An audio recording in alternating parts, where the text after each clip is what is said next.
So, of course, naturally, the first question will be about the genesis of hip-hop, because we want to take advantage of your presence in here in order to tell us some stories about that time. So, how was back in the day? How was the vibe? How everything started? Well, the vibrations of the beginnings of what we call hip-hop culture today, because before we had the name hip-hop, we used to have a lot of different block parties where bands would come and play a lot of the R&B soul type of music, live action. And then, we started getting to the DJs, because you'd have brothers who came that started doing like the disco DJs, back in the early days, and following people on the radio stations like the Frankie Crocker, the Eddie O'Jays, and all these type of people. We started playing our format of DJ music out in the streets, and where you could play good soul music, R&B music. You could play the certain parts of songs that would have that certain break in the record that makes you dance and act crazy, to make the God in itself just get loose. Or you could play the funk of James Brown, Sly and the Family Stone. You could play the Motown sound or the Stax Vote sound for, the mothers and the fathers. If you're doing block parties, sometimes we had to hook up to the lamp poles that was out in the streets, or sometimes you had people that had extension cords coming out their houses all the way to where your equipment at, before you could, play the music for the people. And it was exciting to see people come out, a lot of smiling faces, young, old, and all together and enjoying themselves and hearing all the beats, the grooves, the funk. And sometimes you could start 3 in the afternoon and go to midnight, and you didn't have all the problems with the police. Like later on, you need a So you had contract. daytime parties? Yeah. Oh yeah. Oh yeah. Could be from the afternoon all the way That's my to midnight. dream, man. Nobody wants to come to a party during the day now. What's wrong with it? No. Well, it depends. It depends on what type of party you're having. If it's a block party, then the way you push it, then it's for the people to come in the streets. Guess so to tell on that, brother Whip. Yeah, we'd have the police barricades. You get permission, and they barricade it, and the whole neighborhood, everybody just comes out and has a great time. There was no vendors, so everybody just barbecued, cooked. It was like a neighborhood thing, and every hood had it. A lot of hoods had it, not every, but And I was fortunate enough. The way I say it, I came up under a time where I was just fortunate to be where I was at, because Bam was already playing music, Flash was already playing music, Herc was playing music, and I was down with a guy named Casanova Fly, who was Grandmaster Kaz now. But we were just a crew. We would help carry those heavy crates. Terrible thing. Set up big speakers, and and next thing you know, people was like, well, my system is bigger than yours. My system's bigger than yours. We had the nerve to try to battle Bambaataa one time at the PAL because we thought we had a big system. Man, he killed us. I forgot what, he played some record. He played something and it just blew us. We just, forget it, let's unplug it. But it was just a thing that it just cascaded and blew up. It became something positive and great. So great that people wanted it to do inside in clubs and stuff like that, like police athletic leagues at PAL. Next thing you know, it was more of a night thing, as you say it is now. But still, we still had the day thing, because people needed something to do. They need a place to go. They want to, release. People, after you go to work, you want to, wear those fly clothes and pull all the honeys, and that gave us motivation. And we had special events like for Black History Month or certain holidays. You give certain things. A lot of high schools. Yep. A lot of high schools. Pull together, gatherings. And then sometimes you even come with like 10, 15 crates of records that be packed. Then you need a nice army to help carry. Everybody would be with you to bring everything there. So speaking of time to go, nobody's there. I used to do that. Speaking of which, everybody's talking about your legendary record collection.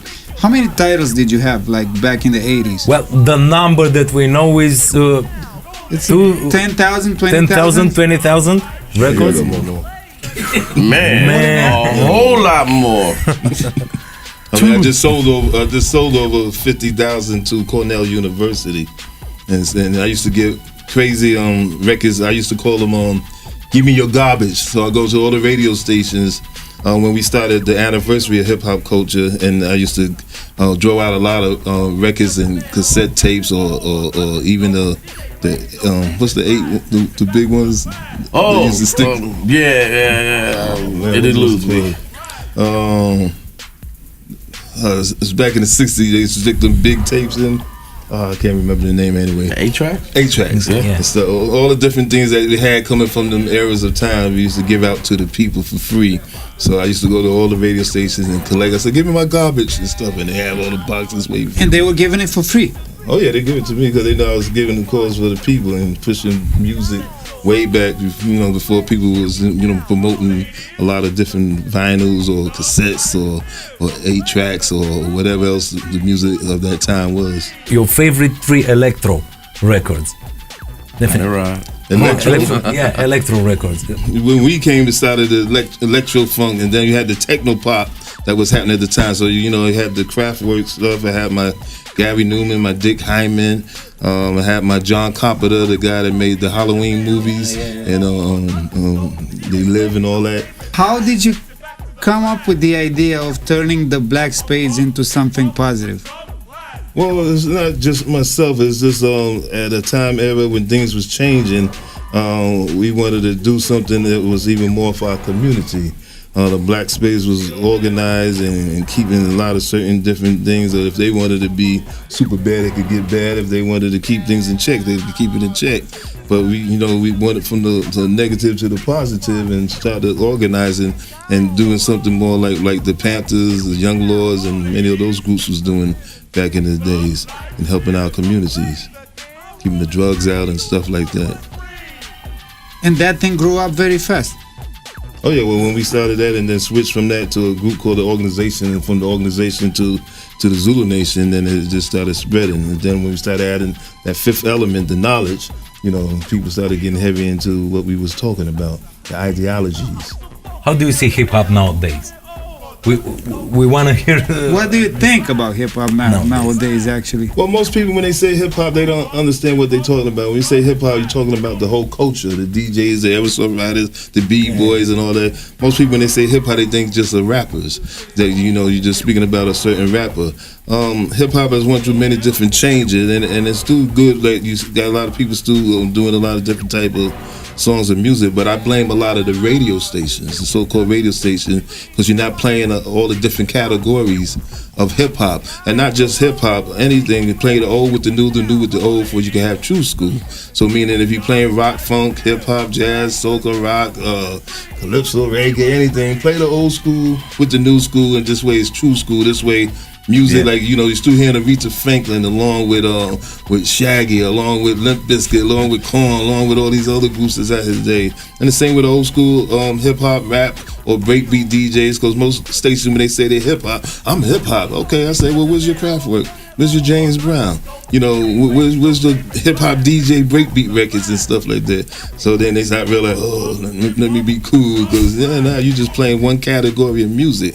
So you fooling the people. So are you getting payola or not? So be true to it and play all the different music of hip hop.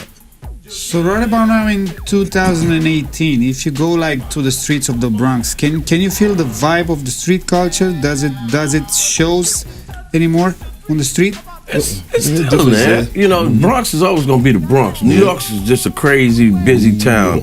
And a lot of people are making crazy moves, but you still feel the funk. I mean, you got the Wall of Fame, the Graffiti Wall of Fame on 106 over at 106 in Park, and there's Grandmaster Cass does a Hush tour where he takes a bus and goes to all the old places where we used to play at, like the Audubon Ballroom. Man. Yeah, it's really nice. It's on the weekend, and they go to the Harlem World. Said we can see there. Probably. Exactly. Of course, you got to stop by. Sedgwick Ave, where Herc was playing, and everywhere you go, it's still hip hop is strong because New York still is New York. And you got cats who also do the MCing for the B-boy and stuff in the park with Christy. The Park John with Christy Love and Fable and Harlem. Yep. So they still got events. Then you have all the other events that happens throughout the city that still keeps the flavor of hip hop. Nice outside events in the park, free. You know, the way it's supposed to be, the way it always was. You got the big parades like the Puerto Rican Day Parade, the Caribbean Festival that still keeps Cinco de flavor Mayo, in it. of course. Okay, yeah, you know, hey. The Brazilian parade we just had. That was humongous. Just did that. So what was the first party and show that you officially played? Wow. Do you remember that, man? I mean, it's gotta be special for you, like a certain moment. Man, I can't even think that far back. Man, I really, I'll tell you, a great party that I remember was Cool DJ AJ was playing in this place on 180th Street in the Bronx, and Bambaataa would also play at this venue, but it was a different venue, same street. He played at this place called Monterey. It was a project, and it was like a what is it, like the Civic Room or something like that? Like a downstairs. It's like the you know, it's like the centers. It's in the building, and those were some early parties that we went to back in like it was the 70s, you know. And I wasn't an MC at that time. I was just, you know, You were DJing. I wasn't DJing either. I was just down with the crew, you know. And those were two great places to go because, like I said, AJ was playing at another project, but it was in the basement. He played another project, but it was in the center, where, you know, the kids play and all that stuff. Those were some great times. And that, 70s, oh my God. I want to hear the craziest backstage story. Oh, Lord, shoot, we got a million of those. Yeah, I know. Shoot. You carry him back to the hotel. What's your craziest backstage story? It's hard to say. I mean, there's so many different events that we had. You had events that's peaceful, and you could have events that became violent. Yeah. You had things where people could be enjoying themselves and something might have got out of hand and everybody running, and then you get on the mic yelling at everybody to keep calm and bring that peace and unity back to the area. So, you know, it's the vibration and the frequency of the music that could get you getting wild. Or you could play a certain record that make you calm. Or you could play a certain record like, you know, when I used to play outside my window in my area, if I wanted people to leave, I'm tired, everybody go home, nobody want to go. So I go and join a crazy rock record. We have a question about that. Yeah, we had a question, the perfect track for closure. Yeah. You know? Make the noise and give them the high frequency that makes, what is this?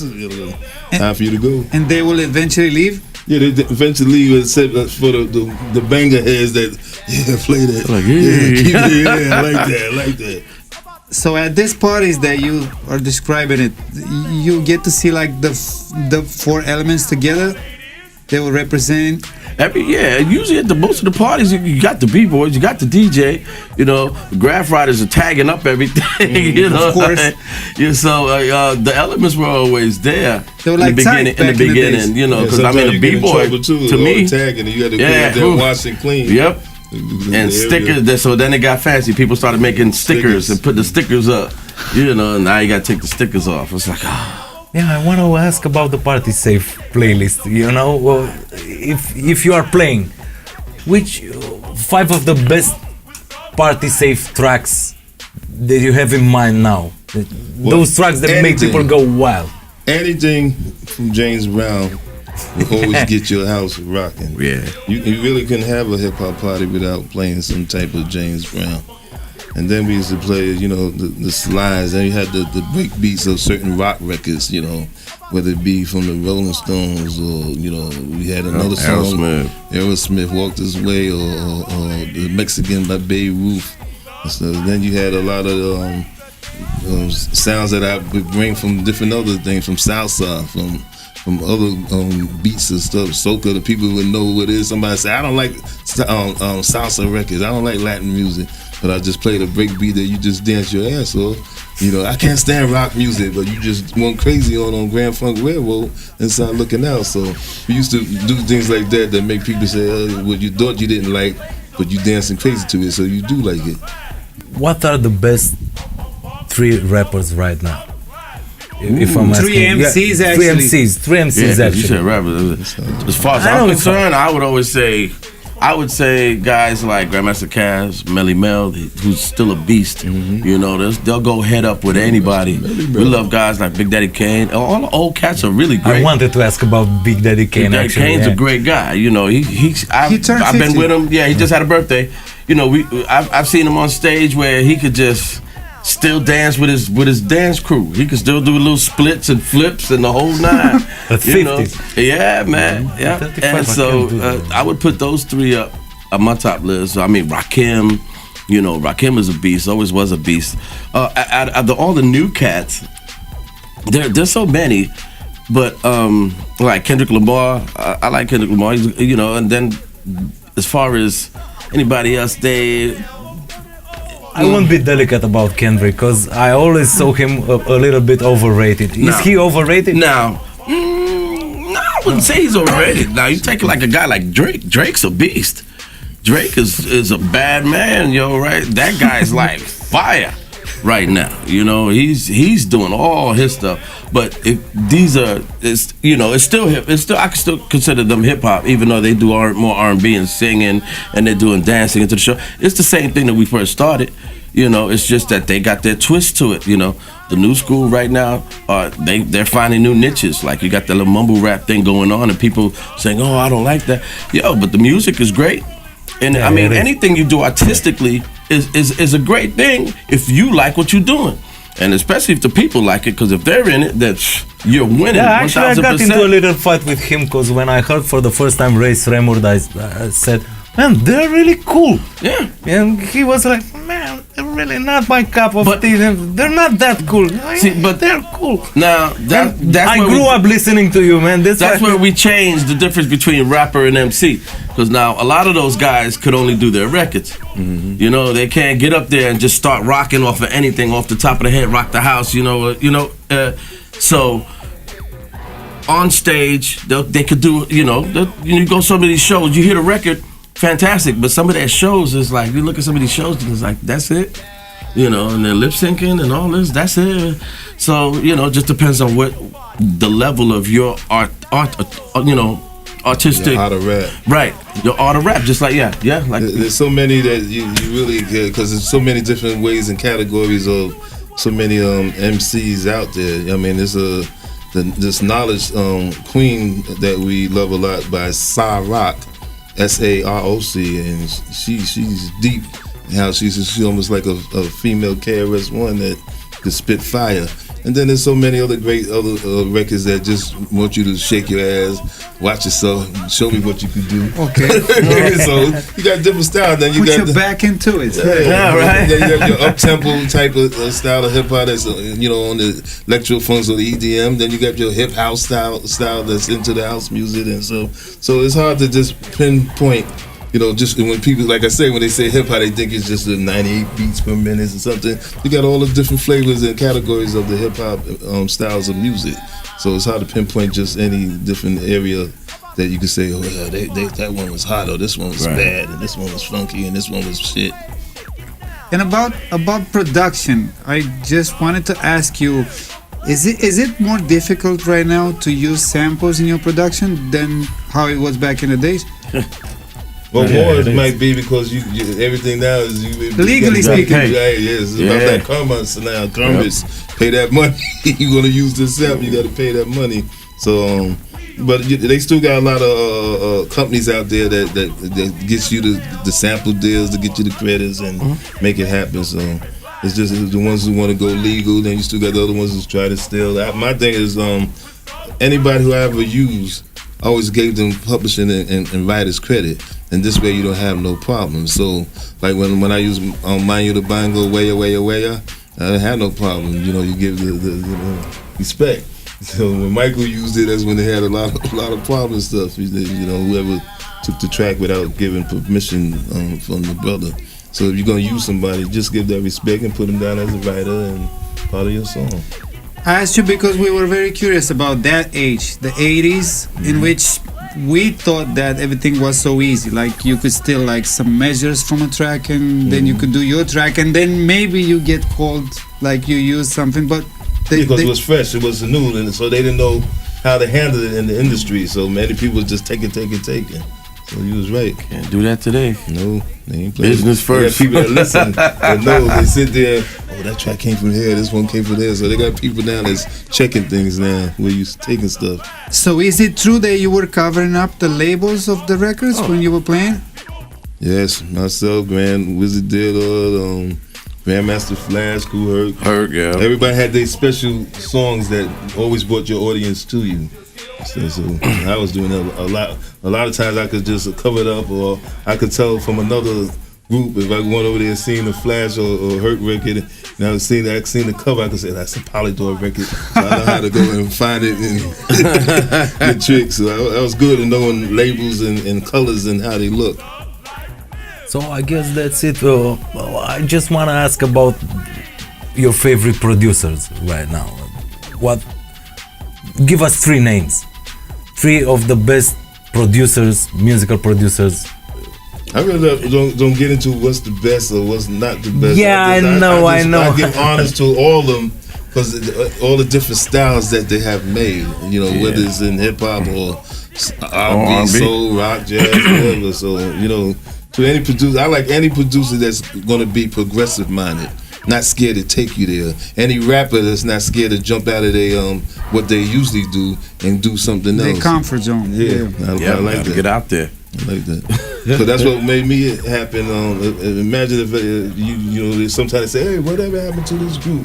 What happened to that?" If I didn't make all the different styles of music that I made, it'd be like history. Hey, whatever happened to them?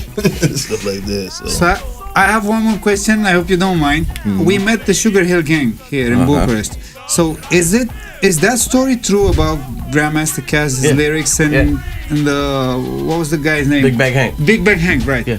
That was Hank true. was our manager. When I was saying we battled him, we had the big speakers. Hank's dad hooked us up with a nice system. He was a doorman at a club called Sparkle. He was like, "Yo, I want to manage you guys." So we were like, "Yeah, cool." And back then it was just DJ Casanova Fly, MC Whipper Whip, and Hank, and the rest of the story is simple. He was working at a pizza shop, heard Sylvia was looking for somebody, and then he was like, "Yo, Kaz, I need Sylvia Robinson." Yeah, right. Kaz was like, "Yo, pick a rhyme, pick something." And Kaz had these rhymes that were known because Kaz he's a prolific writer, a great writer, and hip hop's first ghostwriter. And so he put together a Superman rhyme, and hey, the rest is history. Even so one of my rhymes is in that record. The rhyme was entirely his. Yeah, I got some of my lines are in there. Some of the stuff he used to do. I'm up to number 60. What can I say? I can't put them all inside my OJ. I'll just take half and bust them out. Give the rest to Master G so he can write. That's my shit. Getting into new stuff. That's my shit. Breaking news. I got a radio station on the internet called True School Radio, which is trueschool.airtime.pro. So I need to know from I need some funky Romanian, we're gonna recommend soul, R&B, all that. We're gonna recommend. I'm gonna give you a list. Actually, he has some great songs, man. Okay. Oh yeah, but they all, man. I'm from the golden age. Okay. So there's no age in music. I don't state I'm golden age. It's endless. It's timeless. Yeah, music. Masterpieces are timeless. Yeah, look what they do to Frank Sinatra and Dean Martin and their music. They got a hip hop style now, breakbeat and house and all that remix and everything. Yeah. So that's what keeps it going and going. Yep. Because the question about the 3 MCs and the 3 producers, if you ask me, I have like 100 favorite MCs. So I can't even say 3. I know it's a stupid question, but I want to hear some names from you. But what's real crazy is that was actually what's funny. My intent. When I'm driving, I don't even listen to the radio with stuff that's playing today. I usually select what I like and put it on my little disc drive, and most of the stuff I play is old classic stuff, or I like old R&B, and a lot of I can't listen to a lot of that stuff that's out there because it hurts. Back when I but that's my personal thing, I'm not into that. Respect. That was the Queen of Soul. That was an incredible woman, man. Oh yeah. I mean, like a lot of time when I play in the clubs and everything, you know, after you finish it, when I'm doing the techno or hip hop or something, all the pounding and breaking, when I get ready to leave and get in my car, I want to hear some Dionne Warwick or some Supreme. Exactly. Yes. Something nice to listen to. Real music, you know, the moments don't find its main ingredients. Is the name of that song Rocksteady related to the crew, to the B-Boys crew?